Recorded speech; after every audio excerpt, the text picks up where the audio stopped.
El mensaje de hoy lo hemos titulado, o lo he titulado El silencio de Dios, y está basado en el Salmo 88, ¿vale? El silencio de Dios, Salmo 88.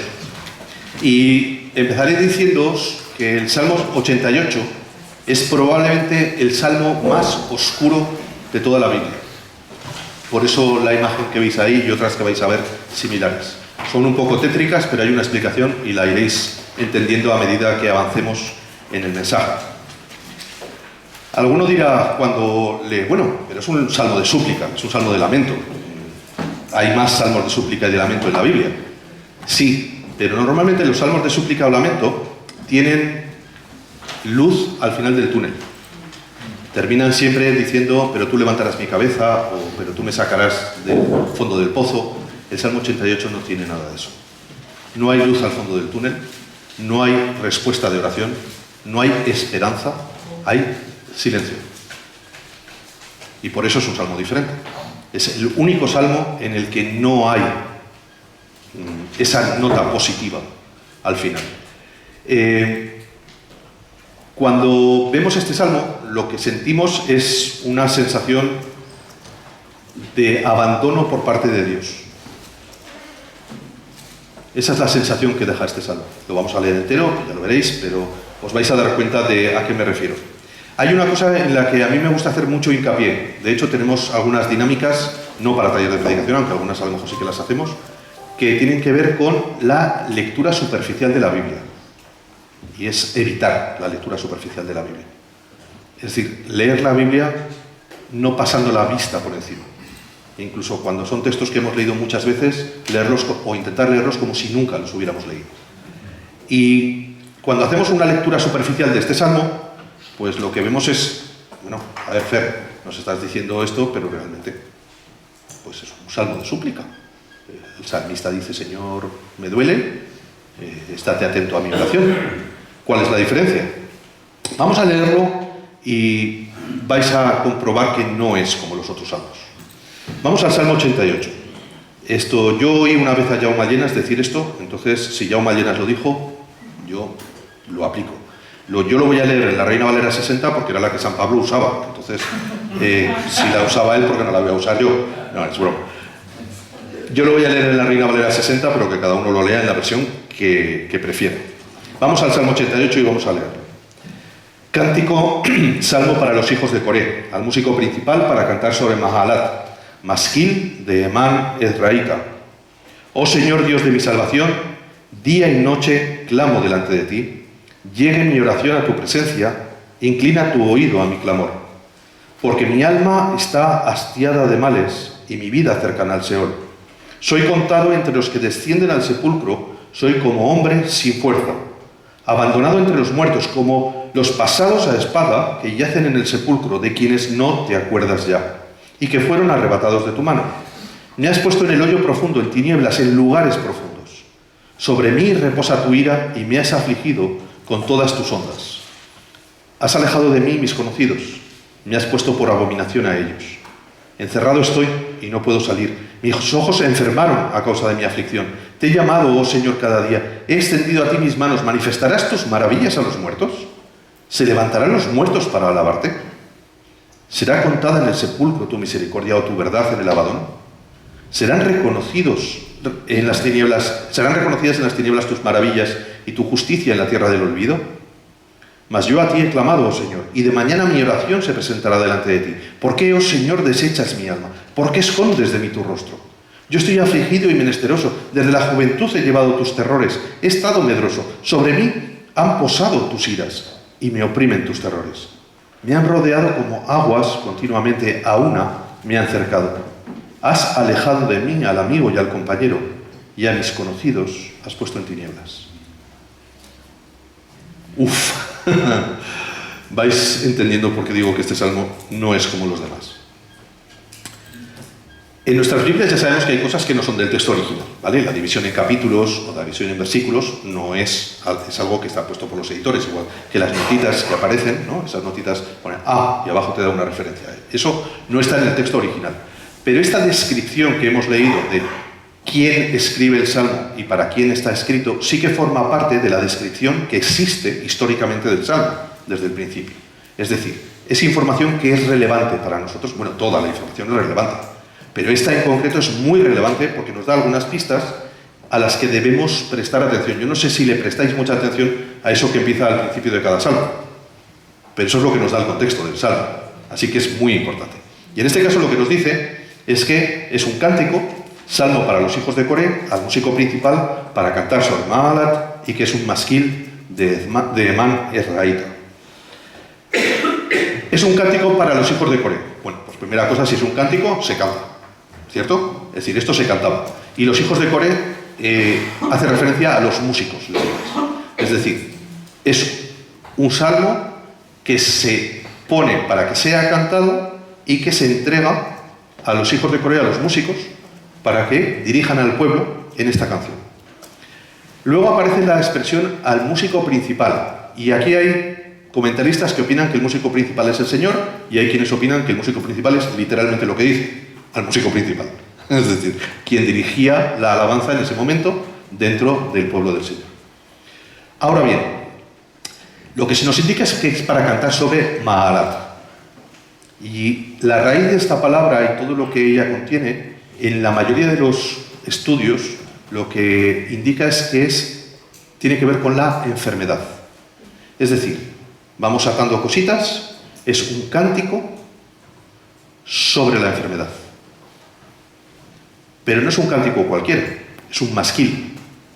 Dentro de los salmos hay diferentes tipos de salmos. Hay salmos de alabanza, hay salmos proverbiales y hay salmos como este, cuando es un masquil, que es un salmo de enseñanza. Es decir, esto se cantaba con el objetivo de que la gente aprendiera algo. Puede haber un salmo que sea solamente de adoración, ¿vale? Este no es así. Este es un salmo que se cantaba para que la gente aprendiera. ¿Pero sobre qué debían aprender? Sobre Mahalat. Es decir, sobre la enfermedad. El Salmo 88 es un salmo que se cantaba para que el pueblo aprendiera sobre la enfermedad. ¿Quién lo escribe? ¿O quién lo compone? Un tal Emán. Y algunos, a lo mejor es la primera vez que oís hablar de este hombre. Pregunta de trivial bíblico, sería buena esta, ¿no? ¿Quién era Emán? Muy bien, pues según Primera de Reyes 4:31, Emán era un sabio de la corte del rey Salomón.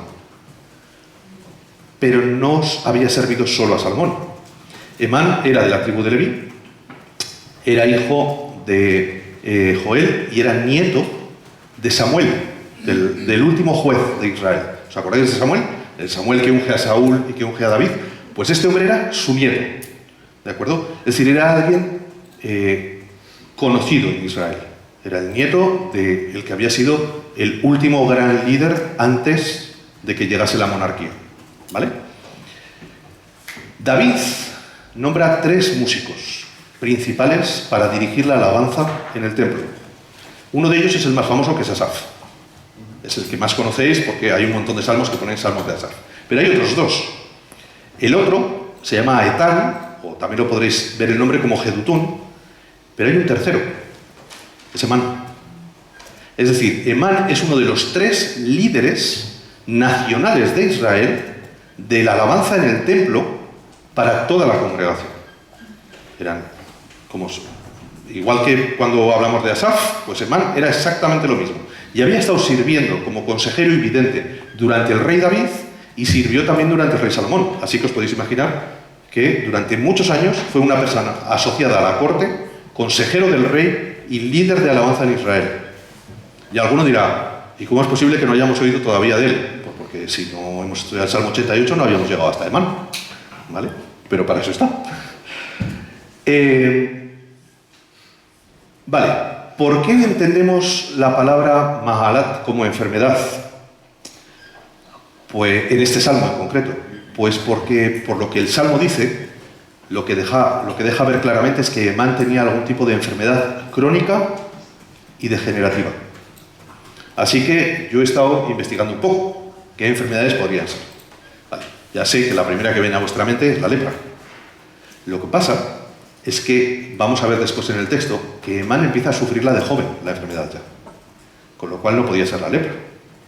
no podía ser ninguna enfermedad que le impidiera estar tantos años sirviendo en el templo y como consejero de los reyes. Tenía que ser una enfermedad que, aunque le durase toda la vida, fuera en una determinada etapa, cuando ya se agrava tanto que conlleva una serie de circunstancias que veremos un poquito más adelante. Así que, sin especular demasiado, porque tampoco se trata de esto, por cosas que hay en el texto y que vamos a ver, yo me inclino por pensar que Emán tenía una enfermedad ocular crónica que se llama oftalmía, o también conocida como tracoma. Encaja con el versículo 9, por ejemplo. Mis ojos se enferman a causa de la aflicción. Podemos pensar que es lenguaje poético, también, ¿vale? que está poéticamente diciendo que su aflicción es tan grande y llora tanto que sus ojos se enferman de esto, pero vamos a ver por el texto que hay muchas pistas que podrían indicar que esto se trata de algo literal, ¿vale? Pensad que no estamos en los tiempos de hoy. Estamos hablando del Oriente de la época del rey David y Salomón. Hay determinadas enfermedades que hoy se tratan, pero que entonces no se trataban. Y en este caso, esta enfermedad de la que os menciono, la oftalmía, iba cada vez a peor y llegaba un momento en que los ojos supuraban, ¿vale? Supuraban, salía pus en los ojos. Entonces se trataba, como todas las otras enfermedades dermatológicas en Israel, apartando a la persona. Exactamente igual que pasaba con los leprosos, pasaba con otras muchas enfermedades. ¿De acuerdo? La persona era excluida de la congregación, era puesta aparte y no se podía tener contacto con esas personas. Entonces, el tipo de enfermedad al que nos estamos refiriendo era una enfermedad que generaba esto y que además, en este caso, lo importante no es tanto cuál era la enfermedad, sino las consecuencias, las implicaciones que tenía a nivel personal y a nivel social. ¿De acuerdo? Porque muchos de los problemas de estas enfermedades eran sobre todo sociales. Podríamos pensar, y estaríamos perfectamente en nuestro derecho de decir, es un salmo, es lenguaje poético, podría ser lenguaje figurado. De hecho, podría ser que Emán no hubiera sufrido nada de esto y estuviera hablando de una circunstancia hipotética. Hay algunas pistas en el texto que a mí me dicen, no, Emán estaba hablando de lo que sabe y de lo que vive, ¿vale? Pero si alguien dijera, yo creo que es un texto poético referido a una situación hipotética, no voy a ser yo quien establezca una batalla sobre eso. ¿Por qué? Porque la clave aquí no es tanto si Emán estaba sufriendo la enfermedad o no, sino que entendamos que este masquil, es decir, este salmo de enseñanza, nos tiene que enseñar a nosotros sobre la enfermedad. Así que vamos a ver 3 puntos.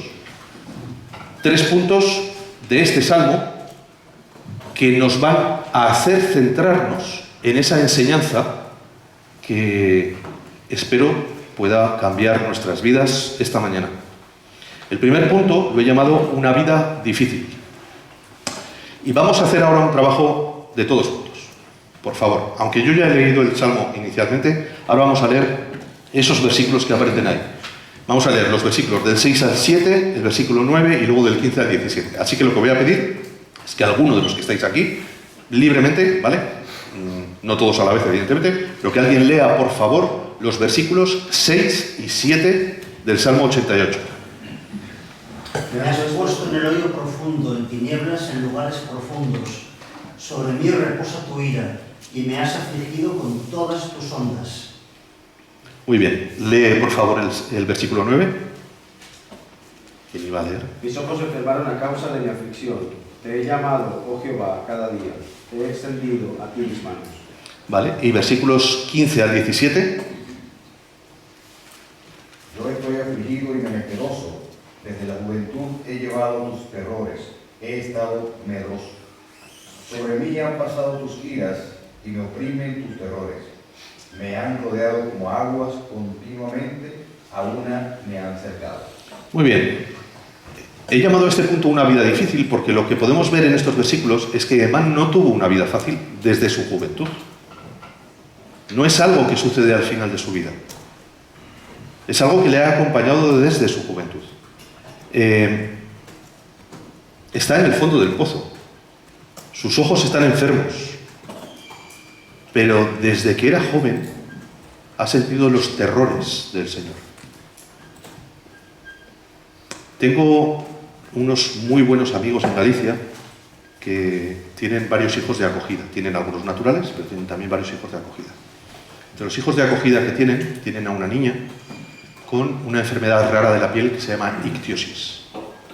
Es una enfermedad por la cual el cuerpo genera piel a una velocidad mucho más rápida de lo que es normal en cualquier otro ser humano. De tal manera que ella, ¿sabes cuando os quemáis por el sol y os peláis? Pues ella está constantemente así. Tú ves sus manos y sus manos están siempre con pieles descamadas. Su rostro, su cuerpo. Esto genera dos problemas muy graves. El primero es un problema de dolor constante. Esta niña tiene ahora 12 años, pero lleva así toda su vida. De hecho, durante una etapa de su vida, porque es una enfermedad rara y no se sabía cómo tratarla, durante una etapa de su vida los médicos habían recomendado todos los días exfoliarla. Es decir, con una esponja muy dura, quitarle toda la piel, cada día. ¿Vale? Luego se ha visto que no, que hay que embadurnarla en vaselina por completo todos los días. Porque si se seca, si ella se seca, la piel se acartona y le salen heridas. Porque ella vive en una constante herida en la piel, en todo el cuerpo. Ese es el problema personal de salud. Pero luego hay un problema social. Es una enfermedad que se ve, y se ve muchísimo. Cuando ella extiende su mano, tú ves toda su mano pelada y la ves con trozos de piel. Como cuando tú te pelas, exactamente igual, ¿vale? ¿Sabes cuando se te quedan las pielecitas estas de... Pues ahora imaginaoslo, mucho más gruesas y todo el cuerpo, pero sobre todo las manos. Está sufriendo bullying. Está llegando a la adolescencia, la etapa en la que el físico ya empieza a importar y ya empiezan a hacerle el vacío, de una manera muy profunda. Aquí en Zaragoza tenemos otro caso. Tengo un muy buen amigo aquí, al que conocéis muchos, se llama Samuel Rodríguez. Y desde que lo conozco, bueno, lo conozco desde niños, y ya desde su juventud tuvo muchísimos problemas de salud, con los huesos, con la espalda, y luego eso se agravó con otra dolencia en los pulmones. Ya sabéis la situación, porque es de aquí de casa.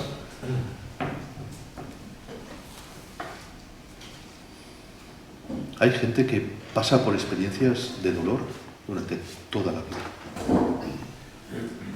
Toda la vida. Y quizá alguno de vosotros os identificáis, quizá alguno de vosotros vivís una situación así. Vosotros o alguien muy próximo a vosotros.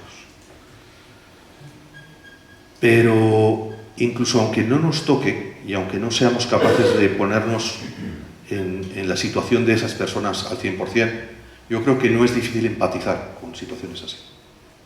Es fácil empatizar con alguien así. Yo cuando veo a esta niña, que la considero mi sobrina, de hecho ella me llama tío, es que se te rompe el corazón. Además sabes que aunque ella sonría y corra y esté jugando con sus amigos y amigas, tiene un dolor constante. O sea, ella vive con el dolor. Pues esto era lo que vivía Eman. Eman llevaba desde su juventud viviendo una situación de dolores, de angustias. Pero hemos dicho antes que fue consejero de David y de Salomón y líder de alabanza. ¿Cómo es posible que a alguien así le pase esto? ¿No debería estar a salvo de una situación así? ¿Cómo pudo este hombre convivir con esas dos situaciones? ¿Cómo consiguió llevar una vida de terror y de dolencias y de enfermedad desde la juventud con ser uno de los consejeros del rey, uno de los videntes y uno de los 3 líderes de alabanza? Pues la cosa no va a mejor. Vamos al punto 2, Juanmi, por favor. Si su vida fue difícil, su muerte no era mejor. Vamos a leer algunos versículos. Vamos a leer, por favor, alguien que lea los versículos 3 al 5. Versículos 3 al 5. Hago un paréntesis. ¿Ha ido bien? Sí. Es Porque que- mi alma está hastiada de males y mi vida cercana al Señor. Soy contado entre los que descienden al sepulcro. Soy como un hombre sin fuerza, abandonado entre los muertos, como los pagados a espada, y yace en el sepulcro, de quienes no te acuerdas ya, y que fueron arrebatados de tu mano. Muy bien, ¿alguien que lea el versículo 8? Has alejado de mí mis conocidos, me has puesto por aumento de manos, encerrado estoy y no puedo salir. ¿Y alguien que lea el versículo 18? Has alejado de mí al amigo y al compañero, y a mis conocidos has puesto en tinieblas. Lo terrible de la vida de Emán era que estaba llegando a un punto en el que ya había sido alejado de la congregación. Había sido puesto aparte. Tengo una amiga, es una doctora especializada en paliativos. Me parece que hay que nacer para algo así. Es exactamente lo contrario de lo que normalmente se piensa que es un médico, ¿no? Un médico siempre tiene la esperanza de poder trabajar para salvar la vida de sus pacientes. Y esta amiga trabaja con aquellos que sabe que van a fallecer. Es decir, es una persona que tiene una capacidad emocional que yo sinceramente no sé cómo consigue llegar a casa todos los días y no derrumbarse. Porque entre los pacientes tiene niños, tiene jóvenes, tiene mujeres, tiene hombres, tiene de todo. Y ella está allí para acompañarles en los últimos tiempos. Es decir, el trabajo de esta persona no es esperar que se curen, es saber que lo más probable es que fallezcan. Lo que ocurre es que en la época de Enán no había cuidados paliativos, no existía esta rama de la medicina. Si habéis visto Ben-Hur, os acordaréis de la escena Ben-Hur, la original. En esto yo no soy de los que dice que el cine antiguo era mejor que el nuevo, no, pero en esto sí que os lo digo, vaya destrozo la nueva versión de Ben-Hur. Por favor, si tenéis que ver Ben-Hur, ved la original, ¿vale? Y os acordaréis que en la parte del final, no estoy haciendo spoiler porque esto no es fundamental, pero se ve el tema de los leprosos en Israel, ¿no? Cómo están en una zona aparte y por la ley del Señor, que en este caso no era para fastidiar a nadie, era para proteger al pueblo de las epidemias, las personas no podían tener contacto con sus familiares, pero les podían llevar cosas. Es decir, si yo tengo un familiar que tiene una enfermedad que lo obliga a estar alejado del pueblo, no voy a poder tener contacto con él, pero voy a poder acercarme lo suficiente como para, por ejemplo, llevarle comida, dejarla allí y retirarme y que luego la persona venga, la recoja y se la lleve. Y claro, aunque sea a la distancia, las personas podían verse. Aquí estamos en una situación diferente y peor.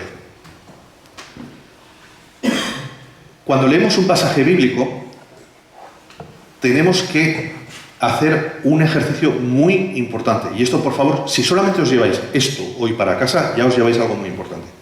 Hay géneros literarios. Los salmos son lenguaje poético. No se puede interpretar como un texto narrativo, o como la ley, o como una epístola. Es poesía. La poesía, por ejemplo, tiene figuras poéticas, hipérboles. Sobre mí pasaron todas tus ondas. ¿Qué significa? ¿Que todas las olas del mar de toda la historia pasaron sobre él? No, es una figura poética. Como alguien diga, no, esto hay que interpretarlo literalmente, va a estar totalmente sacando de contexto el propio texto e interpretando cosas de una manera indebida, ¿vale? Entonces aquí hay mucho lenguaje poético. Ahora bien, ¿por qué creo que lo que dice Emán no son solo, que también las hay, hipérboles y lenguaje poético? Porque, por ejemplo, en algunos salmos se dice, me han tratado como si fuera un muerto, o me siento como si fuera al Señor. Y se establece una comparación, un símil. En este salmo, Emán no dice eso. Dice, estoy cerca del Señor. No dice, es como si estuviera en el Señor. Dice, soy como un soldado dejado en el campo de batalla. Eso sí es una comparación. Pero él a sí mismo se refiere como que ya está viendo la muerte cerca. Ya sé que estoy en mi última etapa. Ahora bien, Él usa una expresión que también la usa Job, la podréis encontrar en Job 10, versículo 1, que no es una queja, es un grito existencial. ¿Sabéis cuando ese vaso que está a una gota de desbordarse? Así está el alma de Emán, de males, de dolores, de angustias. Es como ese vaso lleno de dolor en el que cualquier gota hace que derrame. Es la misma expresión que usa Job. Fijaos que él habla del tema de los ojos, pero también habla de que no puede ver a las personas a las que ama. El Señor ha alejado a sus conocidos. No pueden llegar cerca de él. Pero claro, en el caso de Emán hay un peligro, hay un problema mayor, y es, si yo fuera un leproso normal, es lo que os digo, yo puedo ver a mi familia, por lo menos a lo lejos, cuando vienen a traerme la comida, y por lo menos a la distancia saludarlos, y que ellos me saluden. Pero Emán no veía. Emán va a morir solo, abandonado y sin poder ver a los que ama, después de toda una vida sirviendo al Señor. No vamos a entrar mucho en el tema del seno, ¿vale? No es el objetivo de una predicación, no es hacer un estudio bíblico, ya hablaremos de las diferencias. Pero todos sabéis que el Seol era el lugar de los muertos. Eso nos lleva, por ejemplo, a otros salmos donde no dejarás mi alma en el Seol, ni que tu santo vea corrupción, y eso nos vincula con el Señor Jesús, etcétera, etcétera. Pero pensad que en el caso de los hebreos, los judíos, tenían un concepto de la enfermedad que es distinto al nuestro. Para ellos la enfermedad tenía una consecuencia que era, esto tiene que ser un castigo de Dios. Porque las marcas de la bendición de Dios eran la prosperidad material, tener muchos hijos y vivir muchos años. Todo lo que no encajase ahí era considerado como probablemente le pasaba a los amigos de Job, ¿acordaos? Algo habrás hecho. Es decir, ¿por qué Emán había llegado a una situación así? No sería tan santo. Sí, era el director de la alabanza, pero si está allí, por algo será. Porque el Señor sabe por qué hace las cosas.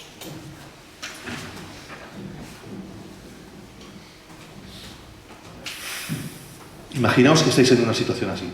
Has estado sirviendo al Señor toda tu vida. Toda tu vida has estado con problemas de salud.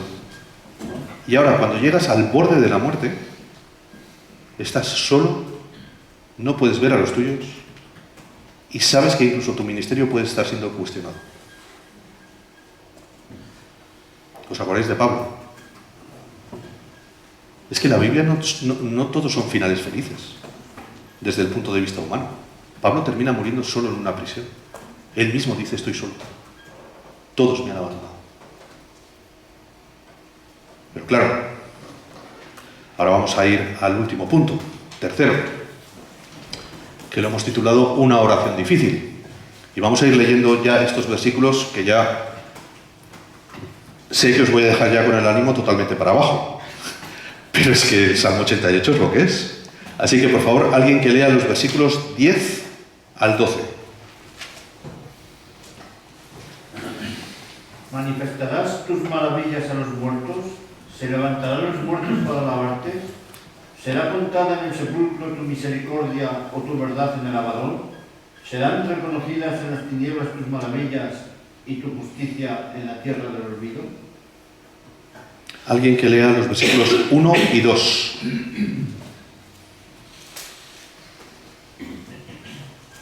Oh Jehová, Dios de mi salvación, día y noche clamo delante de ti. Llegué mi oración a tu presencia, inclina tu oído a mi clamor. Alguien que lea la segunda parte del versículo 9. Te he llamado, oh Jehová, cada día, he extendido a ti mis manos. Y alguien que lea los versículos 13 y 14. Mas yo a ti he clamado, oh Jehová, y de mañana mi oración se presentará delante de ti. ¿Por qué, oh Jehová, desechas mi alma? ¿por qué escondes de mí tu rostro? He titulado este punto una oración difícil porque creo que queda claro por estos versículos que hemos leído que no es uno ni dos, son varios, que Emán ha estado siempre orando y clamando al Señor. Siempre, desde su juventud ha estado pidiéndole a Dios. Y además lo llama Dios de mi salvación, pero no recibe respuesta. El Señor nunca ha atendido y parece que no ha escuchado su oración desde la juventud. Claro, a nuestras mentes pueden venir varios pensamientos. Podemos esperar que va a haber un versículo en el que diga, pero en ti esperaré, o tú levantarás mi cabeza. Ya habéis leído el Salmo. ¿Hay algo así en este Salmo? No, no lo hay. No lo hay. Otro pensamiento que podríamos tener es, ¿cómo es posible que alguien que sirva al Señor declare que el Señor no le escucha? ¿Es eso posible? ¿Es posible eso? Claro, Emán piensa, a ver, Señor, tú me has dado una serie de talentos y de capacidades. ¿No es mejor que yo viva para servirte y que pueda proclamar a otros tu misericordia y hablar de tu fidelidad? ¿Qué beneficio tiene que me muera? ¿De qué te sirve para el reino que yo fallezca? Esta enfermedad, ¿de qué aporta para tu gloria? ¿No sería más lógico que me dejaras vivir aquí y proclamar tu grandeza al pueblo como he estado haciendo mientras servía en el templo? ¿Por qué te me llevas?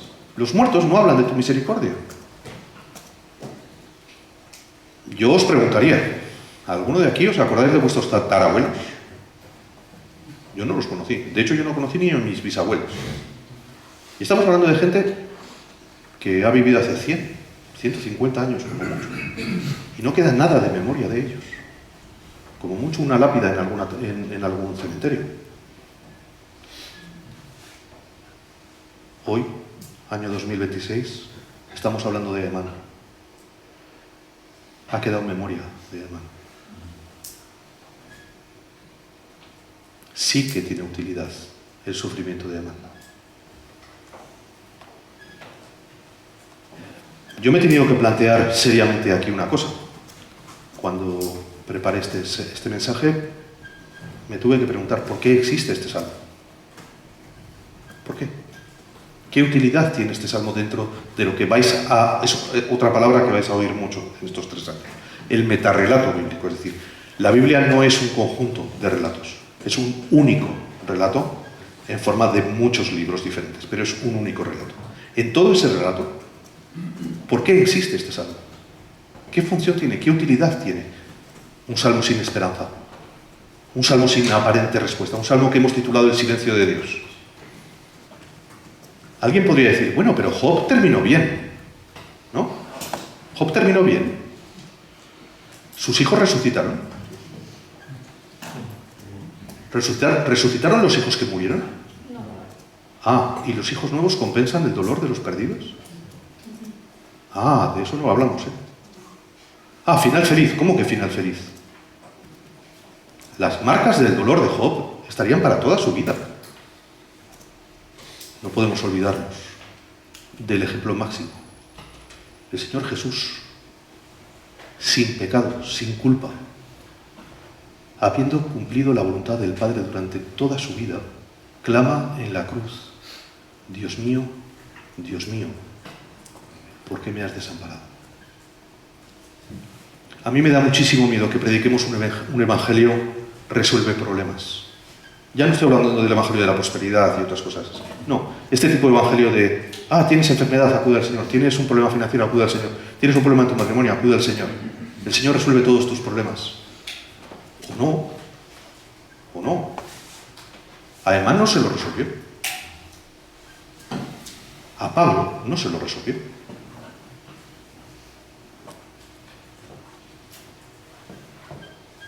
Yo no puedo predicar, no sería coherente ni con la palabra de Dios ni con su voluntad predicar un evangelio en el que la felicidad consiste en la ausencia de problemas.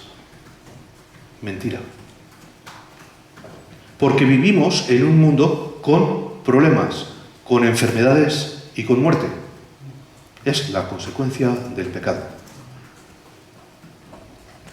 Y da igual si has llevado toda tu vida sirviendo al Señor. Eso no te excluye ni de la enfermedad, ni del dolor, ni de la muerte. Es verdad que como creyentes tenemos beneficios. Eso no lo voy a negar tampoco. Tenemos bendiciones del Señor, tenemos protección y cuidado del Señor. Pero ¿de verdad nos atreveríamos a decir que los cristianos estamos inmunes al dolor, a la enfermedad y a la muerte? ¿Alguien se atrevería a decir tal cosa? Que se lo piense muy bien antes de decirlo, ¿eh? Y si pasa por vuestro corazón ese pensamiento, leed de nuevo el Salmo 88. Leed este salmo, poneos en la piel de Emán y ahora decid que alguien que sirve al Señor, que alguien que es fiel a Dios, no puede tener dolor, enfermedad y sentir que Dios no le escucha.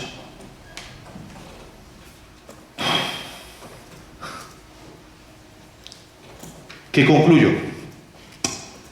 Pues os diré que lo primero que concluyo es la bendición de intentar no leer superficialmente la Biblia.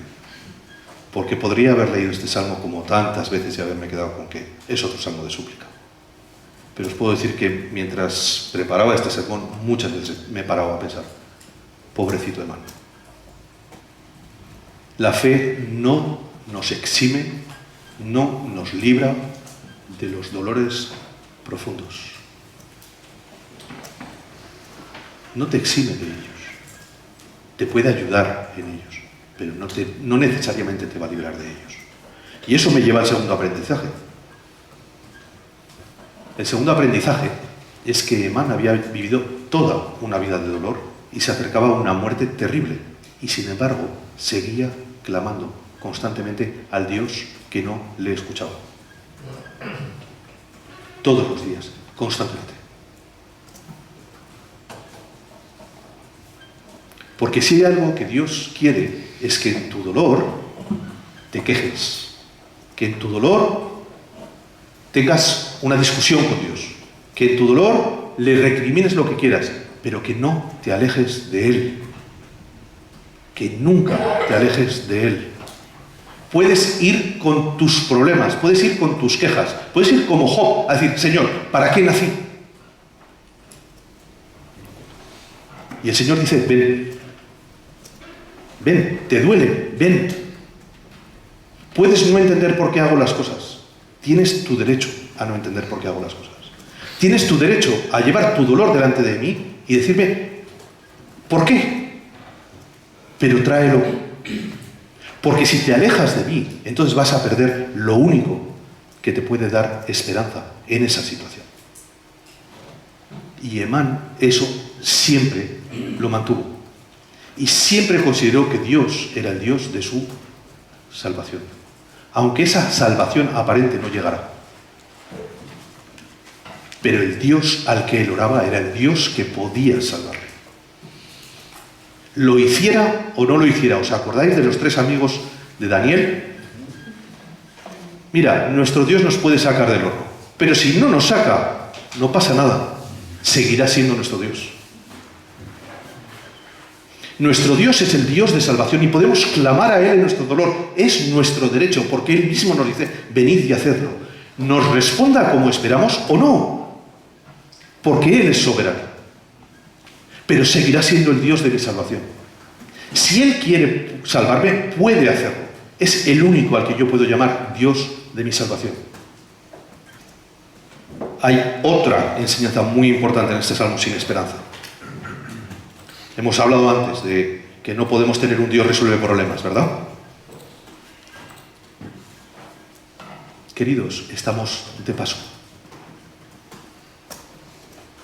Los dolores y las circunstancias que no son fruto de nuestro pecado, sino que son fruto, pues en este caso, por ejemplo, de una enfermedad, nos recuerdan que este no es nuestro hogar. Aquel no es. Y el problema cuando estamos muy a gustito aquí es que no tenemos ganas de irnos. Y cuando perdemos las ganas de irnos, estamos perdiendo lo más importante que tenemos. Si empezamos a valorar más esto que aquello, ¿cómo vamos a evangelizarle a la gente la necesidad de la salvación? ¿No? Con perdón, ya sé que ahora me voy a ganar enemigos, pero os acordáis, ¿no?, del famoso chiste de ¿por qué los funcionarios no pueden ser cristianos? Porque no creen que exista una vida mejor. Uno de mis mejores amigos es funcionario, así que luego me lo perdonará. Yo no puedo predicarle a alguien la necesidad de una vida eterna si yo mismo estoy poniendo todas mis miras y toda mi atención en este mundo.